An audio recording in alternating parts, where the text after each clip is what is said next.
سيدنا محمد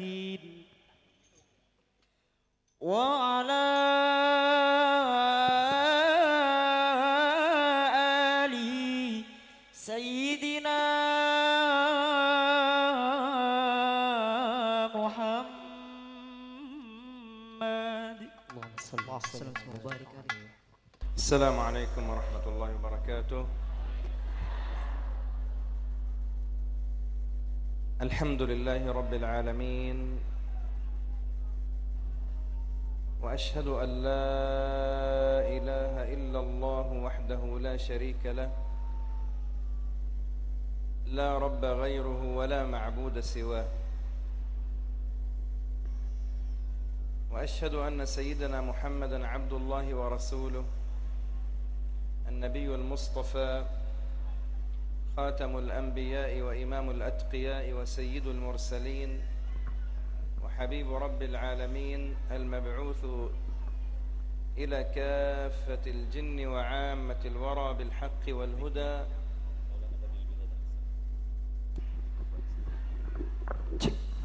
وبالنور والضياء، فصلى الله وسلم وبارك عليه وعلى آله وصحابته وأتباعه والسائرين على نهجه إلى يوم الدين.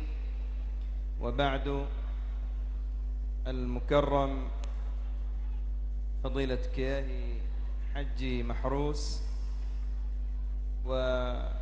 والفضلاء كياهي وعلماء وحبائب والمسلمين والمسلمات، أسأل الله العظيم كما جمعنا وإياكم في هذا الجمع المبارك أن يجمعنا على حوض النبي محمد صلى الله عليه وسلم، وأن يجمعنا وإياكم في صلاة في روضته الشريفة، وأن يجمعنا وإياكم في الكعبة بحج مبرور وسعي مشكور، وأن يجعل هذا الجمع جمعا مرحوما، وأن يجعل التفرق من بعده تفرقا معصوما. نحن في ذكرى حول كياهي حجي عبد الملك، آبائه وأجداده. أسأل الله العظيم أن يتغمدهم بواسع رحمته وغفرانه، وأن يحشرهم مع نبيه محمد صلى الله عليه wasallam. Cek.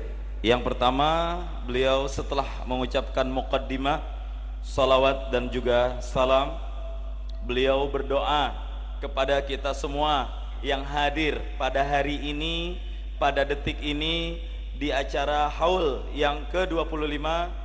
Allah yarham al-maghfurlah Kiai Al-Hajj Abdul Malik beserta seluruh keturunan dan leluhur-leluhurnya. Mudah-mudahan kita semua yang hadir pada tempat ini Allah berikan keberkahan. Dan sebagaimana kita berkumpul di tempat ini, mudah-mudahan kelak kita juga akan berkumpul di telaga Rasulullah SAW. Beliau juga berdoa, mudah-mudahan kita semuanya bisa merasakan nikmat dan indahnya beribadah di Raudhah Asy-Syarifah. Amin ya Allah Rabbal Alamin. Kita juga bisa merasakan nikmatnya Ka'bah, sa'i, dan menjadikan pertemuan ini menjadi pertemuan yang penuh rahmat, dan perpisahan kita menjadi perpisahan yang dilindungi dan dijaga satu sama lain. Semoga Allah memberikan rahmat untuk kita semua yang ada di sini. Amin. Wa nahnu nastadhkiru as-salihin. لا بد لنا أيها الكرام أن نقف وقفة مع النفس، أن هؤلاء الصالحين بإذن الله قد مضوا إلى الله بصلاحهم وطاعتهم، وأنه لا يوجد أحد في هذه الدنيا مخلد، فالكل سيموت، والكل إلى آلة حدباء ثم إلى القبر سينزل، ولو كان هناك أحد مخلد في الدنيا لكان أحب الناس إلى الله رسول الله محمد صلى الله عليه وسلم،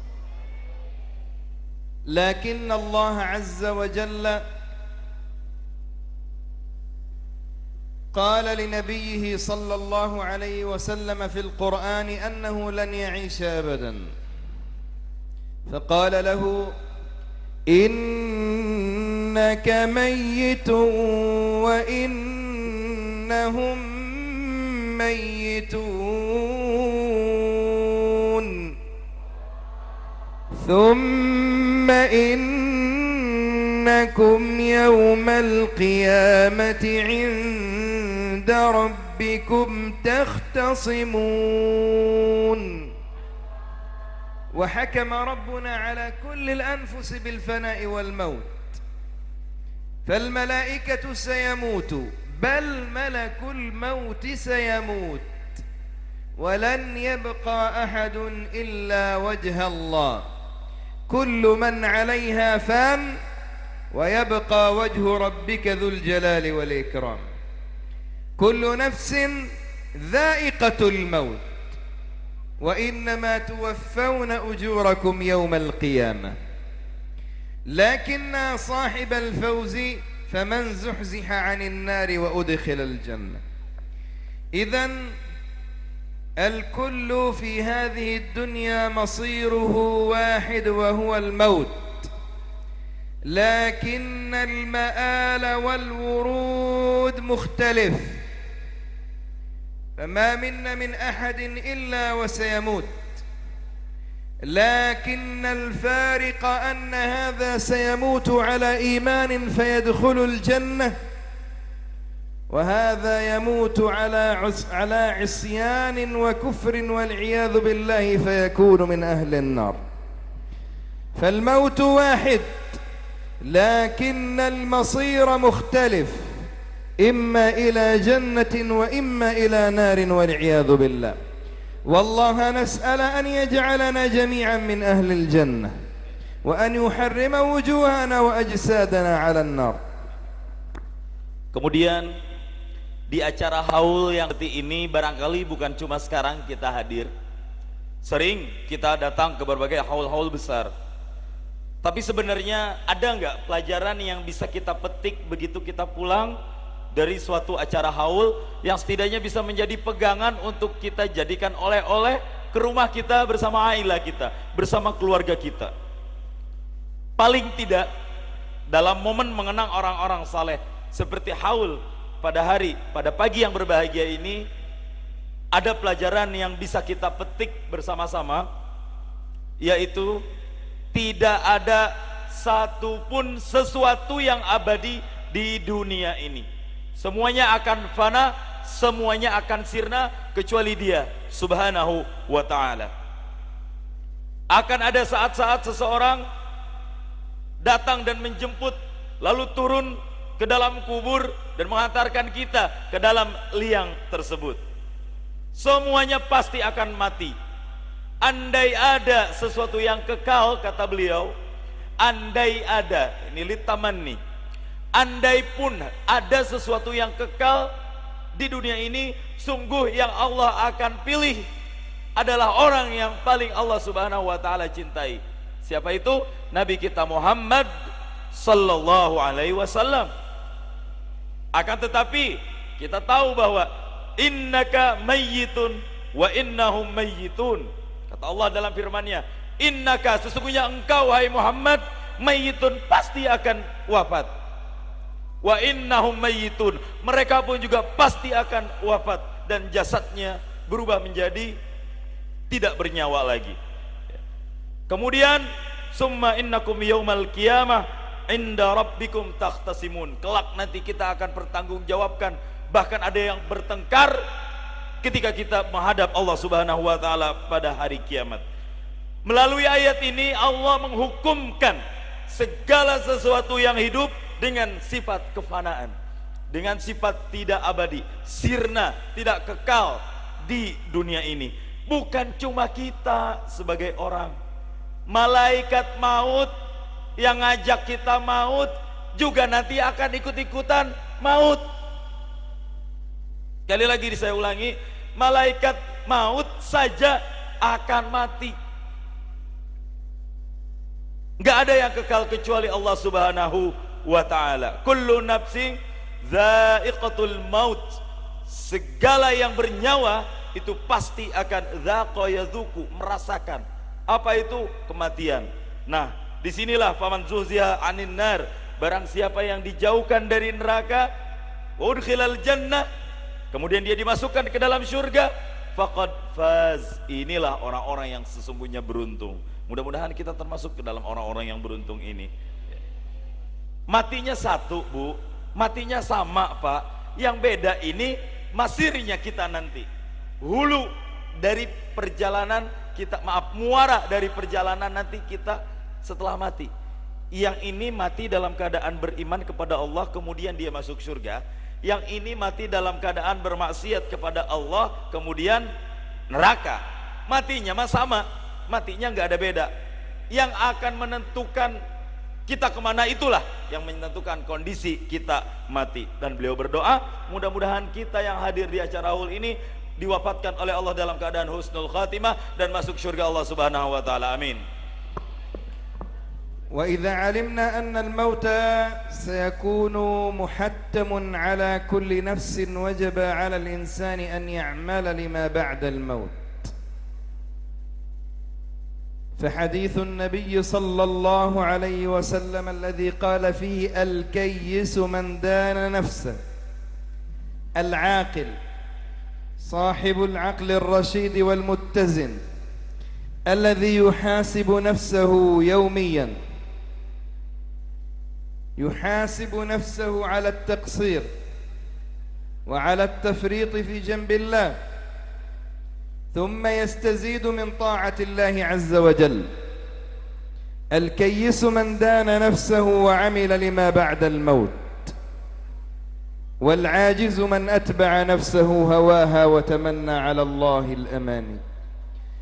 العاجز الذي لا عقل له ولا تفكير هو الذي يتبع نفسه هواها فيرتكب المعاصي ويفكر أنه سيخلد في الدنيا وأنه لن يرد على القبر، ثم بعد ذلك إذا جاء الملك الموت أو كبر سنه يتمنى أن يرجع، يتمنى على الله الأماني.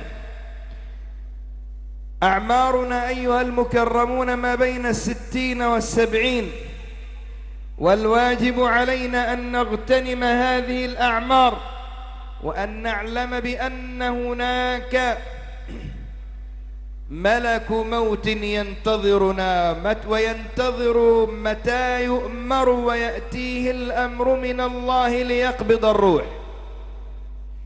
فهل أعددنا لما بعد الموت من طاعة ترضي الله عز وجل؟ هل أعددنا أنفسنا لما بعد الموت؟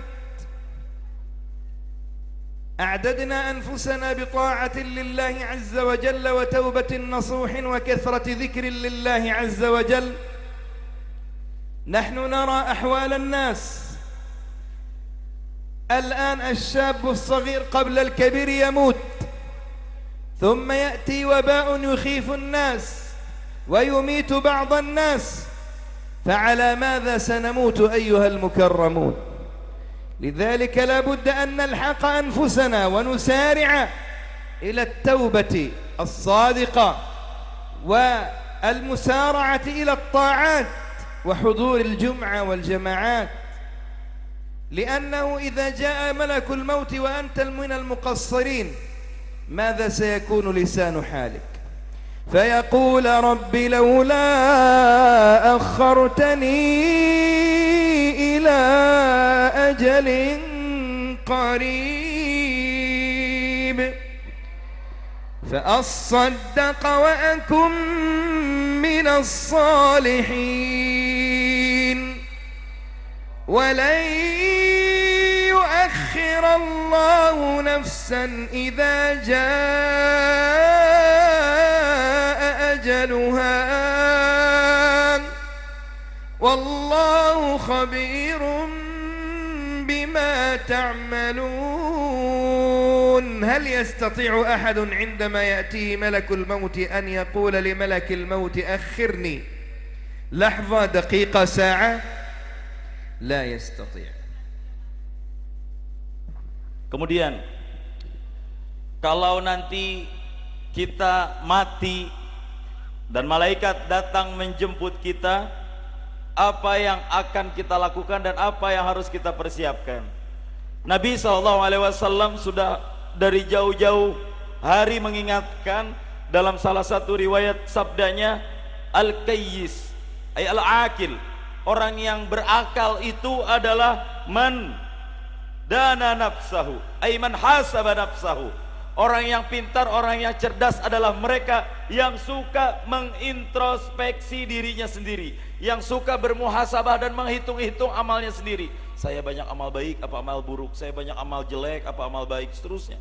Ini bagus nggak ya, ini bagus nggak ya. Itu orang yang al-qayyis, dia timbang-timbang dulu sebelum melakukan segala perbuatan. Sebaiknya adalah wal ajiz ay la aqlalah, orang yang tidak punya akal itu adalah mereka yang setiap harinya selalu menuruti atba'a hawahu, mengikuti hawa nafsunya yang tak pernah akan kenal lelah dan berhenti meskipun usia sudah sangat tua. Itu orang yang bodoh. Dan Nabi sudah mengkabarkan ini sejak jauh-jauh hari agar kita apa? Mempersiapkan diri. Yang jadi masalah, kita ini mempersiapkan diri atau tidak untuk menyambut itu.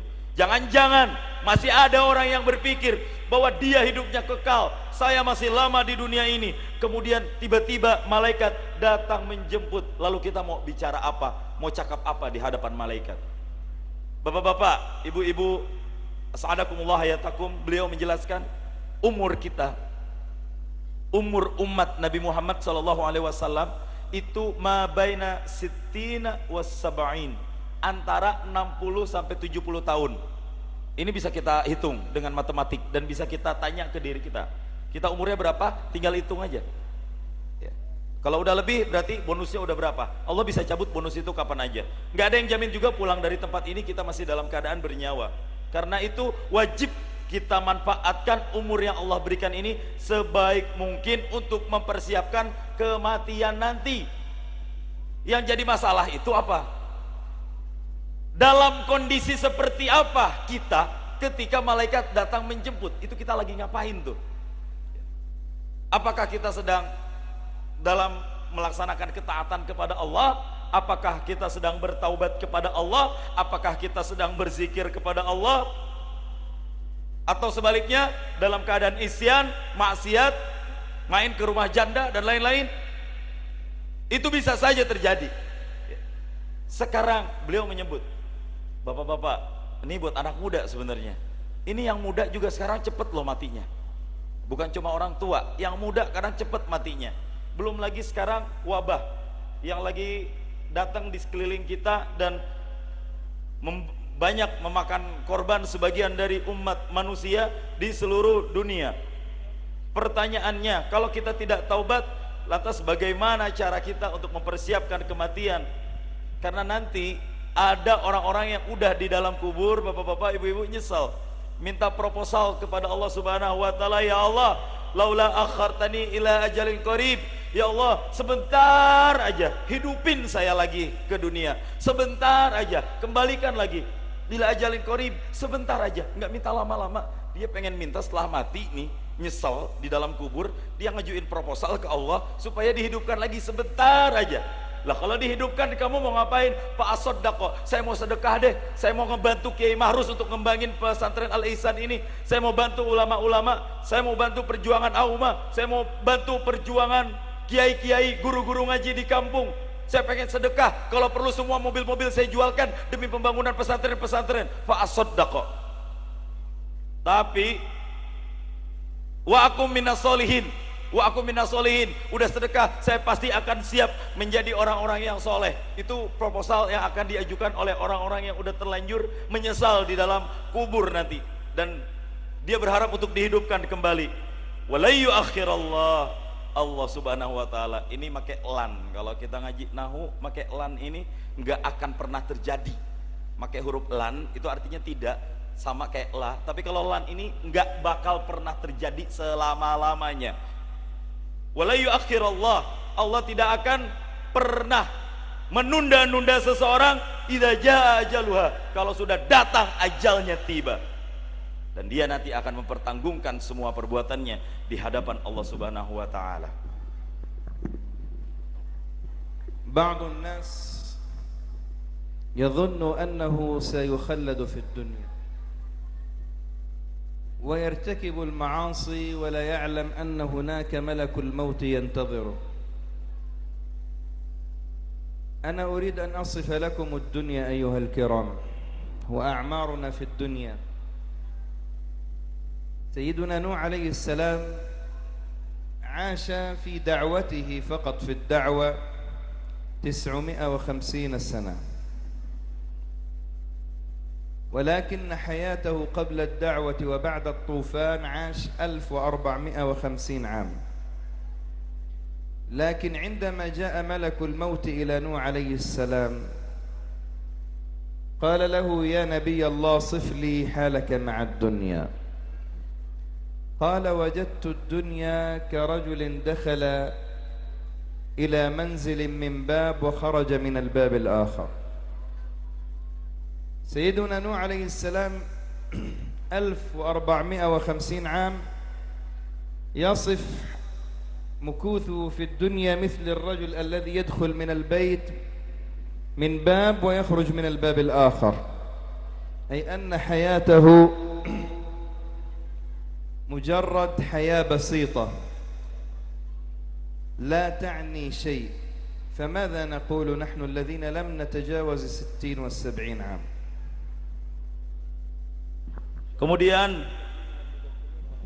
Kemudian beliau menjelaskan bahwa beliau memberikan gambaran kepada kita bagaimana hidupnya umat Nabi Muhammad, kita nih semua nih ya, umat Nabi Muhammad sallallahu alaihi wasallam. Nabi Nuh alaihissalam hidup dalam dakwahnya ya, ketika sudah diamanahkan risalah kepadanya, kemudian Allah perintahkan untuk berdakwah. Berapa fase Nabi Nuh alaihissalam berdakwah? Syekh menjelaskan dakwahnya Nabi Nuh itu 950 tahunan dakwahnya aja, sedangkan sebelum dakwah dan sesudahnya itu 1450 tahun. Itu umurnya segitu. Ketika Nuh ditanya oleh malaikat maut, Nuh, ya, jelaskan kepada saya bagaimana kehidupan kamu di dunia. Apa jawab Nabi Nuh alaihissalam? Hidup di dunia itu seperti sama dengan orang yang masuk ke rumah dari satu pintu, kemudian dia keluar dari pintu rumah yang lainnya. Kinayah maksudnya adalah hidup kita itu cuma sesaat, sebentar banget hidup di dunia. Itu jawaban Nabi Nuh ketika ditanya oleh malaikat. Sesaat, nggak berguna. Ini Nabi Nuh loh, yang umurnya 1450 tahunan, ngomong hidup di dunia ini sesaat, sebentar. 1450 tahun, Bu, berapa kali umur kita itu? Ngomongnya sebentar lah, apalagi kita ya. Itu bapak-bapak yang ada di depan, beliau kurang siap dengan asap rokok. Saya geng rokok sebenarnya, jadi kalau bisa diiniin dulu ya, supaya beliau bisa napas lega gitu ya. Mohon di ini dulu, ntar kalau beliau udah ini, yuk kita ngerokok bareng-bareng. Bahasa sayanya ya, mohon maaf, mohon dimengerti. أنا سامحوني سألبس الماسكر لأن هناك رائحة دخان كثير لا أستطيع. Beliau nggak bisa napas kalau kebanyakan asap rokok ya. Mohon maaf ya bapak-bapak, ibu-ibu. Bapak-bapak aja, maaf.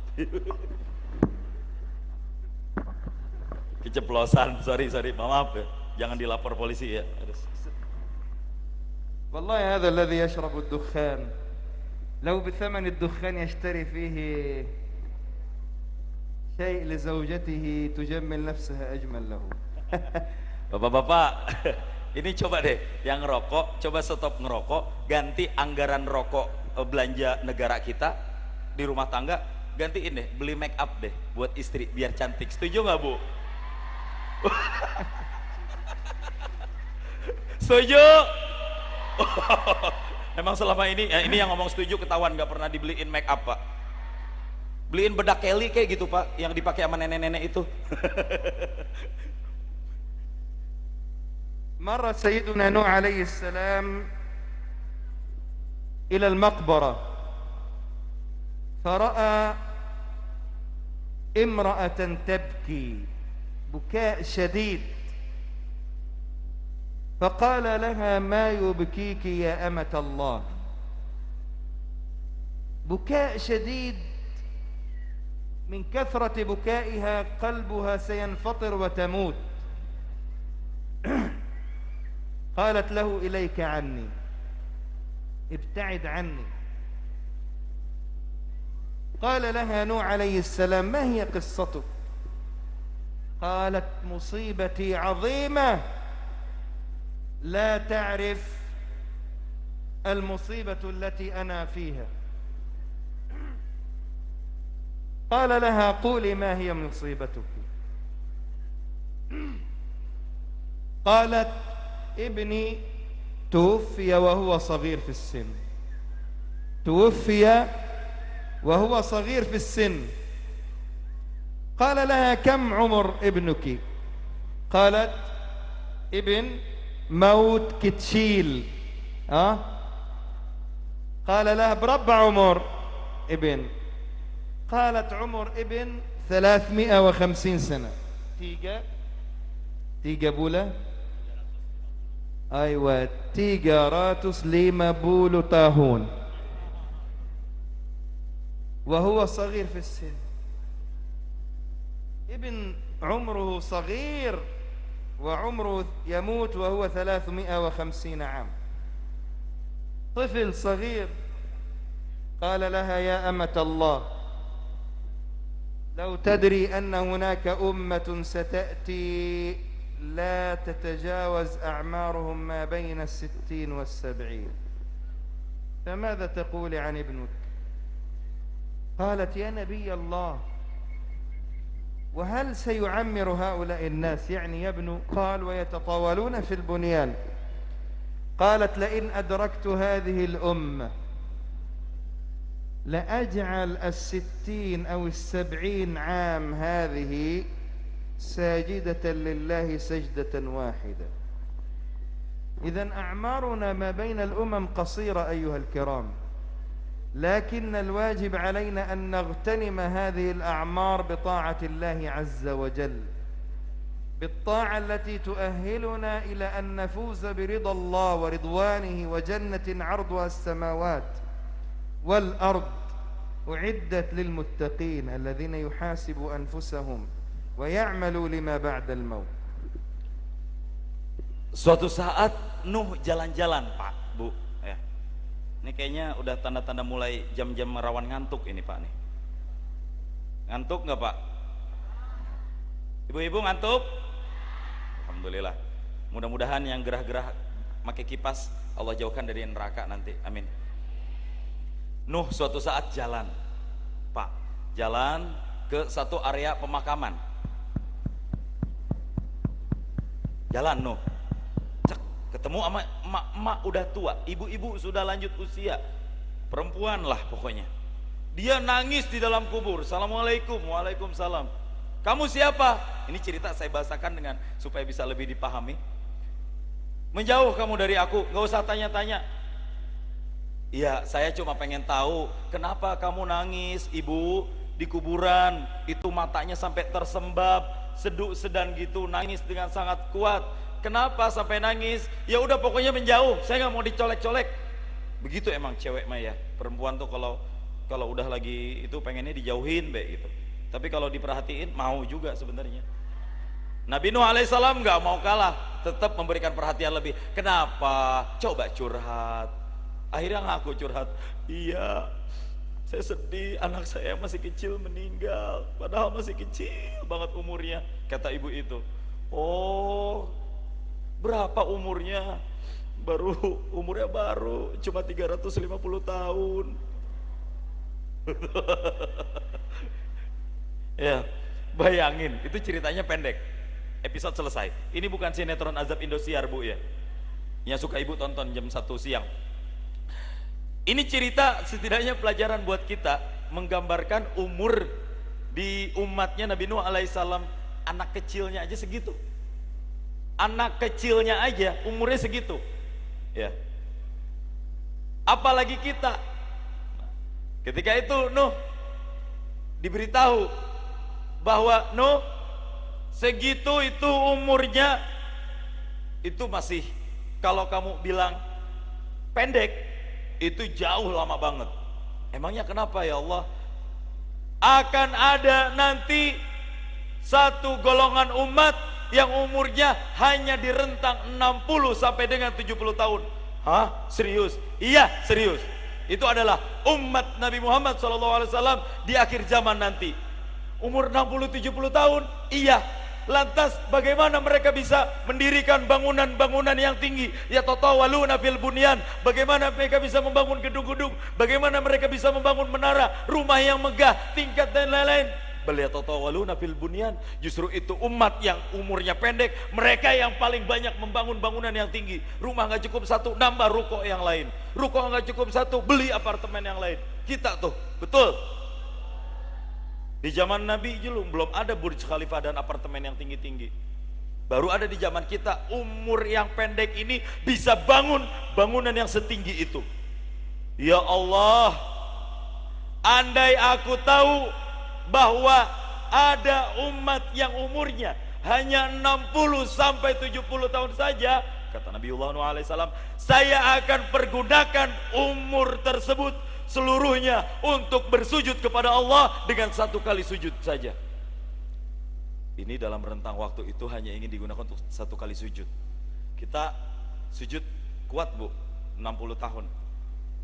Sujud yang khamsu daqaik aja, 5 dalam sholat aja kita udah capek gitu ya. Yang hebatnya lagi santri-santri, ada yang sujud pas sholat subuh nggak bangun-bangun, itu sujudnya luar biasa itu. Di sini mah nggak ada ya, di masjid. لذلك أيها المكرمون الله يبعدنا عن رائحة الدخان آمين. الله يتوب على المدخنين من الدخان قولوا آمين.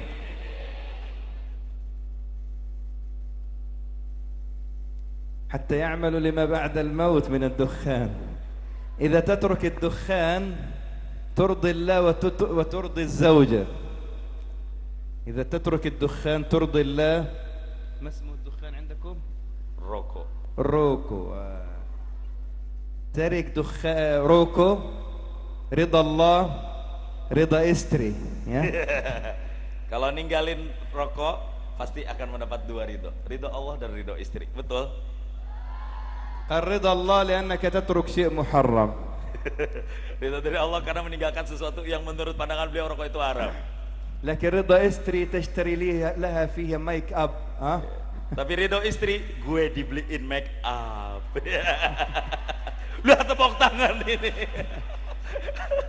Allah ya Rabb. شوف حتى الطفل الصغير Anak kecil aja tuh يفرح sampai senang. يريد أبوه أن يقلع عن الدخان.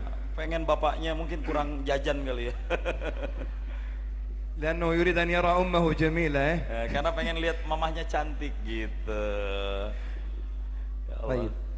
فلذلك أيها الكرام حتى لا نطيل نحن قدمنا من سفر وتعب والحمد لله لكن لأننا نفرح برؤيتكم يذهب التعب. Kita baru sampai jam 6 pagi tadi, sebenarnya lelah banget, baru tidur 2 jam aja tadi, mohon izin karena emang sepanjang perjalanan dari Situbondo, Probolinggo, kita perjalanan Isra, perjalanan malam sampai ke sini subuh tadi, terus kita tidur sebentar aja, tapi beliau sama, saya juga. Tapi ketika ngelihat wajah-wajah orang-orang soleh ini, alhamdulillah rasa lelah itu seketika hilang. هذه كلمة أمين كلمة ننتك ننتك tidur. Nyebut aminnya kayak orang ngantuk mau tidur pak. Tidur ننتك. Ngantuk nggak pak? Ngantuk nggak bu? Alhamdulillah. Alhamdulillah. ممكن مكان. Habis ini kita makan bareng-bareng ya. Semangat. تريد نطيل حتى نجعل كياي حج محروس يصنع طعام بعد الظهر إن شاء الله. Insya Allah habis zuhur Kiai Mahrus siapkan makanan nanti. ممكن كيا محروس سيدعو علينا بعد ذلك. Habis kita. Ntar kayak didoain yang macam-macam takutnya nih ntar kita nyusahin beliau. إذن المطلوب منا يا كرام ماذا نصنع ونعد للقبر وللموت. Jadi PR kita, apa yang harus kita jadikan modal dan persiapan untuk menyambut kematian dan untuk mempersiapkan diri menjemput liang lahat nanti. كان سيدنا عثمان بن عفان رضي الله عنه إذا ذكرت الجنة والنار أمامه ما يبكي، لكن إذا ذكر القبر كان يبكي حتى لحيته كلها تصبح مثل الماء تقطر من الدمع. قالوا له يا أمير المؤمنين تذكر الجنة والنار أمامك فلا تبكي ويذكر القبر أمامك فتبكي. قال رضي الله عنه القبر أول منازل الآخرة، فإذا صلح فما بعده أصلح، وإذا فسد فما بعده أفسد. فالقبر لا نحسب هذا القبر سيكون هو حفرة من تراب، القبر إما أن يكون روضة من رياض الجنة وإما أن يكون حفرة من حفر النار. كيف نصنع قبرنا روضة من رياض الجنة؟ قال لابد أن نعمل بطاعة الله، وأن نكثر من ذكر الله، وأن نكثر من الذهاب إلى مجالس العلم ومجالس الصالحين، المجالس التي تتنزل عليها الرحمات وتعمها سكينة من الله عز وجل. لذلك الوصية لي ولكم كيف نغتنم أوقاتنا في طاعة الله عز وجل. اغتنم 5 قبل 5. لا بد أن نغتنم الشباب قبل الهرم، ونغتنم الصحة والعافية قبل المرض، ونغتنم الفراغ من الأوقات. فراغنا وأوقاتنا لا نضيعها إلا في طاعة الله عز وجل. لا نكسل عن طاعة، ولا يكسل لساننا بذكر وصلاة على رسول الله صلى الله عليه وسلم. Kemudian supaya kita tidak panjang, kita mengingat sedikit kisah tentang Sayyidina Utsman ibn Affan, Amirul Mukminin, yang kalau disebut surga dan neraka ya biasa saja. Tapi kalau ada orang yang menyebut kubur di depan Amirul Mukminin Utsman bin Affan, seketika nangis. Bahkan air matanya tangisan tersebut sampai membasahi janggutnya Sayyidina Utsman. Para sahabat yang ada di dekat-dekatnya Sayyidina Utsman pun bertanya, Utsman, Amirul Mukminin, wahai para pemimpin orang-orang yang beriman, Sayyidina Utsman, kenapa gerangan tak menangis jika disebut surga dan neraka? Tapi kenapa gerangan menangis ketika disebut kubur? Bukankah surga dan neraka yang harus lebih kita perhatikan dan kita antisipasi? Apa jawab Sayyidina Utsman? Kubur awal manazilil akhirah. Kubur ini adalah awal dari rumah-rumah yang akan kita transit dan singgahkan saat kita berjalan menuju akhirat nanti. Itulah rumah pertama kita yang akan kita tuju dari mulai sekarang kita berada. Kubur kita akan ada 2 kondisi. Kondisi yang pertama, kubur kita akan menjadi seindah Raudhatul Jannah, taman daripada taman-taman surga. Ini gaib ini. Nanti jangan minta orang tukang gali kubur naruh tanaman di situ. Yang pertama, kubur kita akan menjadi taman dari taman-taman surga, atau kubur kita bisa saja menjadi lubang daripada lubang-lubang api neraka. Antara 2 itu aja. Itu jawaban Sayyidina Utsman. Kenapa dia nangis? Kalau urusan di kubur kita udah beres, kedepannya enak. Kalau di kubur kita udah merasakan taman surga, setelahnya kita gampang, pasti ke surga perjalanan kita.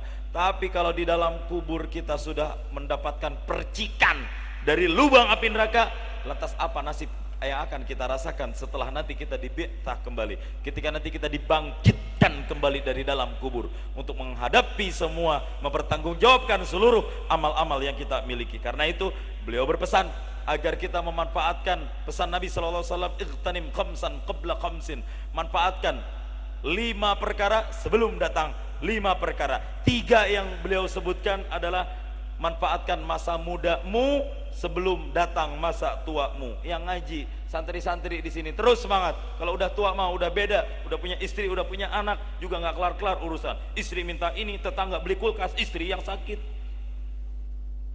Manfaatkan waktu sehat sebelum datang waktu sakit. Kalau udah sakit ngapain aja udah susah. Dan manfaatkan waktu farag, waktu luang sebelum datang waktu sibuk. Mudah-mudahan pesan-pesan ini bisa menjadi makna dan manfaat untuk kita semuanya.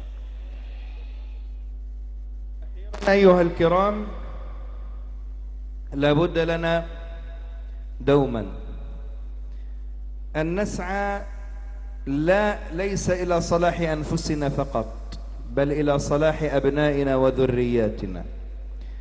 فعلامة صلاحك تكون في صلاح الذرية.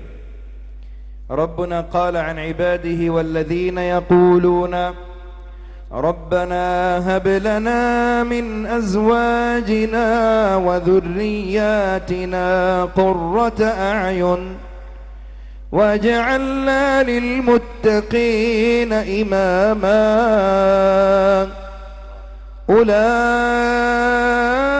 أولئك يجزون الغرفة بما صبروا ويلقون فيها تحية وسلاما. واجبنا في هذا الزمن زمن الفتن أيضا لا أن نسعى إلى صلاح أنفسنا فحسب، بل نسعى إلى صلاح ذرياتنا وأبنائنا وأزواجنا.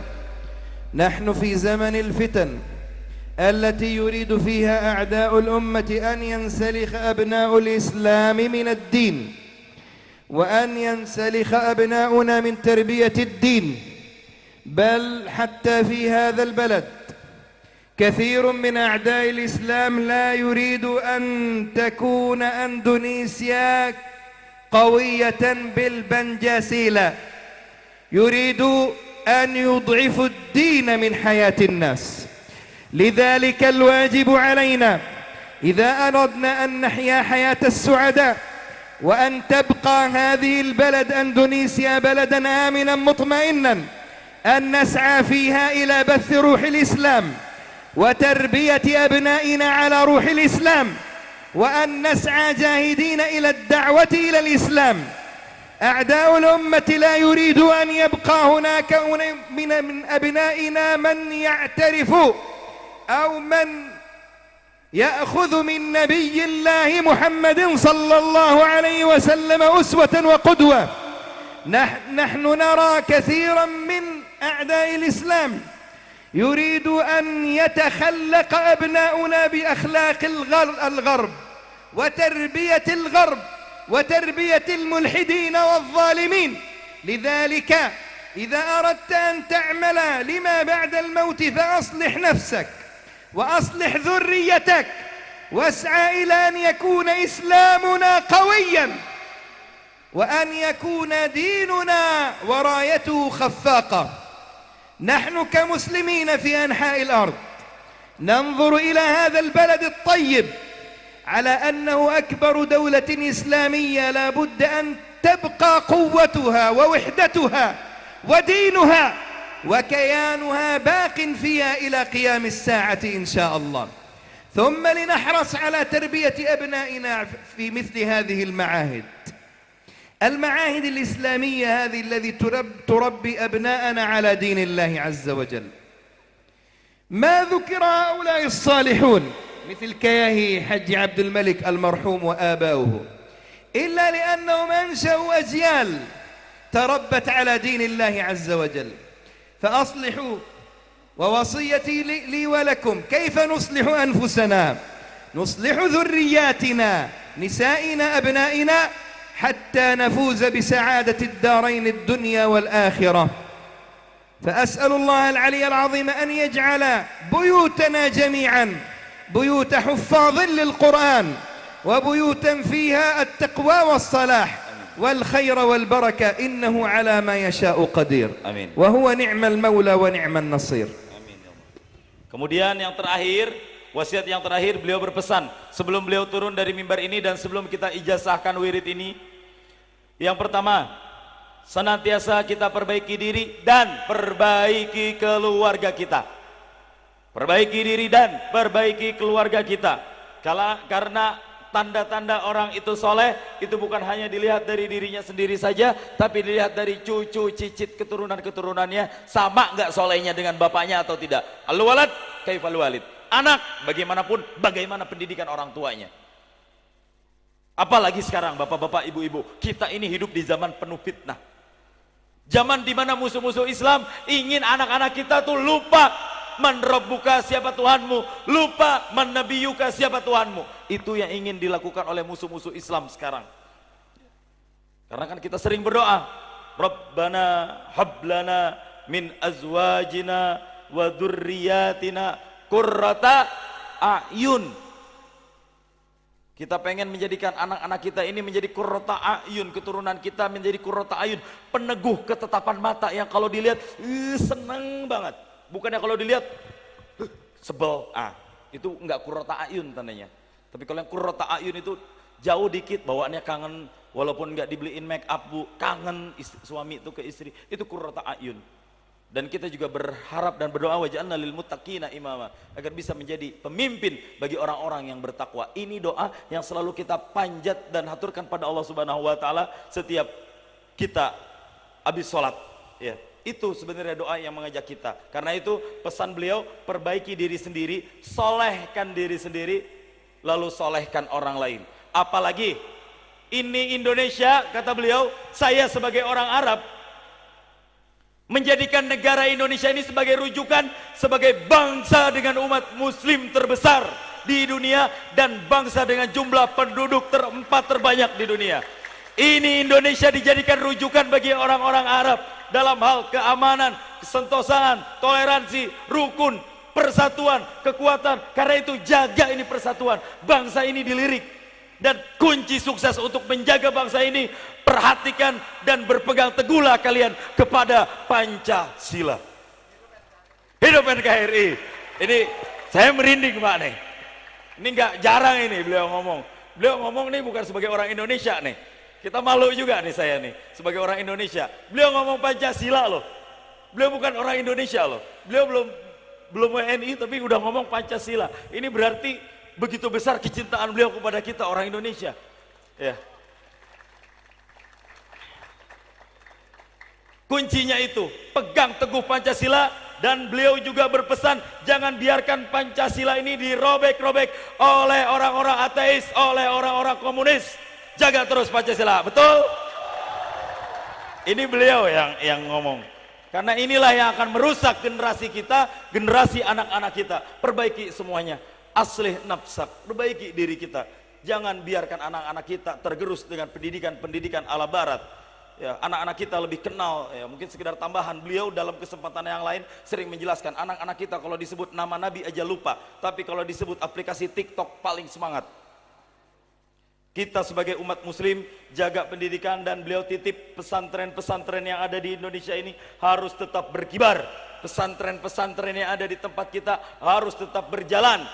Harus tampil kita untuk membela pesantren-pesantren, karena itulah yang akan mewarisi manfaat untuk umat. Siap Pak bantu kiai kita di pesantren ini?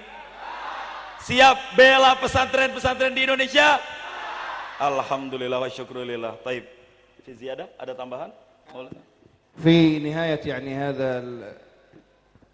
هذه الكلمة التي أطلنا فيها أسأل الله العظيم أن يجعل هذا الجمع جمعا مباركا آمين، وأن يرحم المرحوم كياهي حج عبد الملك وآباءه، وأن يجعل ذريته بارة له دائما يا رب العالمين. آمين يا الله.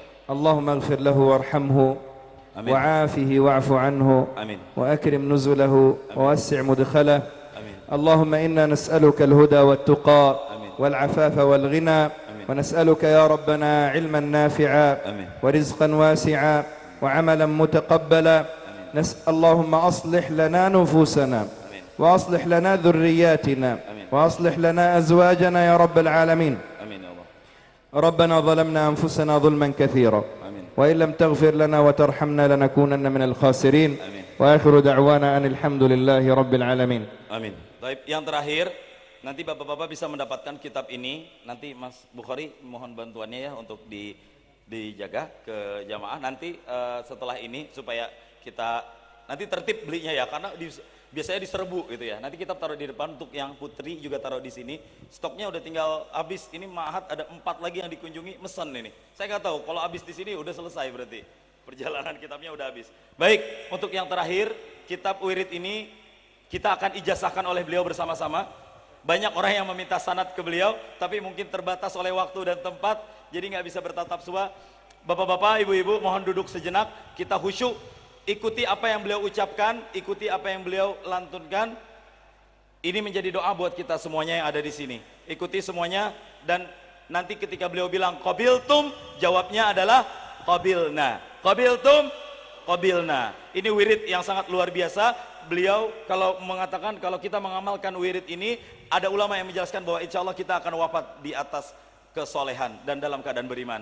Dan kalau yang seret rezekinya, pengen keturunan, insya Allah dengan mengamalkan wirid-wirid di sini akan menjadi jalan buat kita semuanya. Biidznillah. Kamil Sidi.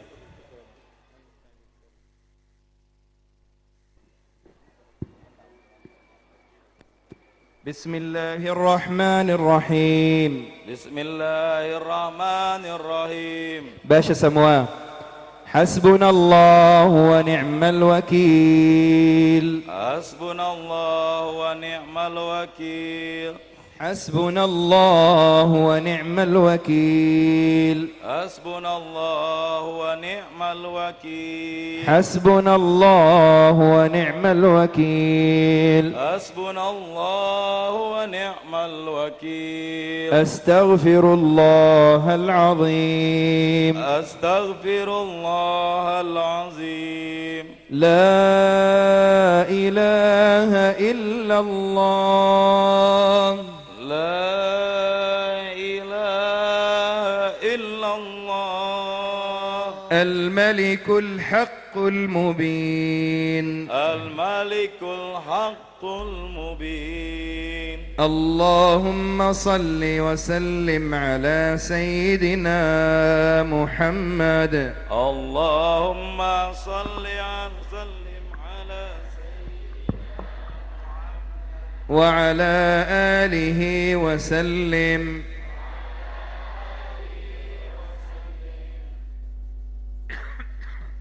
La ilaha illa ant. Subhanak inni kuntu minadh dhalimin. Allahumma ya wahid ya ahad. Ya mawjud ya jawad. انفحني بنفحة خير منك تغنيني عمن سواك. اللهم بارك لي في الموت وفيما بعد الموت. اللهم يا لطيف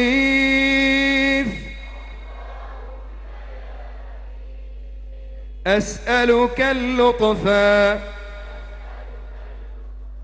فيما جرت به المقادير.